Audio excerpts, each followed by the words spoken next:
Hey everyone, it's Carrie from Carrie's Wreath Creations. I am here today to show you how to cut a styrofoam ball in half using a hot knife foam cutter. So this was purchased on Amazon for under $15.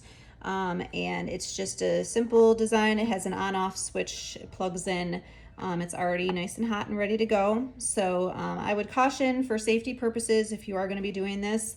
I would be in a well-ventilated area. I would also recommend probably wearing a mask as well, especially if you have any breathing or lung issues. So the reason I would want to even be cutting styrofoam to begin with, so if you check the description box below, you're going to see links to all of my social media and Etsy shop, but I am a wreath maker. And so what I do is I buy these styrofoam balls and I cut them in half, and then I use half of it to make the center of a lot of my flower style wreaths. So that's why I would even want to be doing this.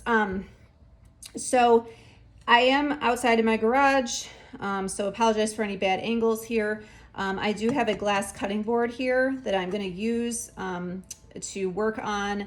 I don't want to burn through a table, or I have a cutting mat underneath. I don't want to burn through that.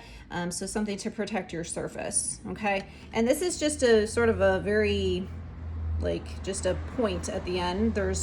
You don't see any like ridges. It's called a hot knife, but I don't really know that.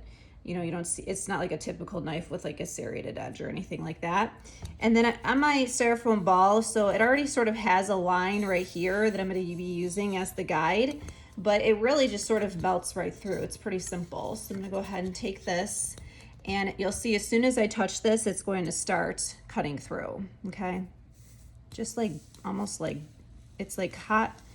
This styrofoam sort of just melts like butter, and I'm just kind of moving this around so I can get the whole ball cut in half here. The end is not, this is about a 4-inch ball, and the end of the knife is not quite long enough to just cut through like straight, so that's why I'm turning this ball so I hit up all the edges. And there we have it. We have our 2 edges, okay?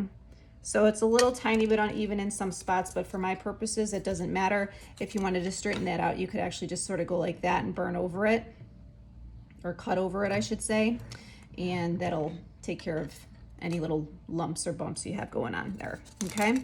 There's my 2 edges there. They're nice and straight, nice and even. I'll do that one more time. Okay, so here's my styrofoam ball. There is kind of a factory line right here, all right? So when I start, it immediately starts cutting through, okay? And I can't just saw right through the whole thing again, because the length of this blade is just not quite long enough, which is why I'm sort of turning this and letting it cut through that way. And that way I can follow the line that's on that styrofoam ball, so that way I get my 2 even halves, okay? Just like, that one didn't come out quite as nice as the other one, but still pretty good. I got one little spot here that's hanging on somewhere. There we go. Okay. So there are my 2 edges here, and I have my 2 halves.